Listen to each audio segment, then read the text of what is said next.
Alam mo ba, Disyembre 26, 2004, isang trahedya ang yumanig sa buong mundo? Ang Indian Ocean, isang karagatang tahimik sa unang tingin, ay naging saksi sa isa sa pinaka-nakakakilabot na tsunami sa kasaysayan. Isang napakalakas na 7.1 hanggang 7.3 magnitude earthquake sa ilalim ng dagat malapit sa Sumatra, Indonesia ang nagpasimula ng malawakang pagkawasak. Sa loob ng ilang minuto, mga dambuhalang alon ang sumalubong sa baybayin. Walang sinuman ang handa para rito.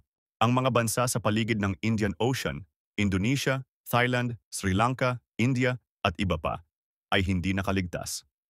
Mga bayan ang nawasak, tahanan ang nawala, at libu-libong buhay ang nawala sa isang iglap. Tinatayang higit 230,000 katao ang namatay na nag-iwan ng malalim na sugat sa puso ng mga komunidad. Ang mga nakaligtas ay nawalan ng pamilya, tahanan at kabuhayan. Ngunit sa kabila ng trahedya, lumitaw ang tapang at pagkakaisa. Maraming bansa ang nagpadala ng tulong at ang mga survivor ay nagsimulang magpatuloy sa kabila ng sakit at pagkawala. Ang 2004 Indian Ocean Tsunami ay paalala ng lakas ng kalikasan at ng kahalagahan ng paghahanda at pagkakaisa.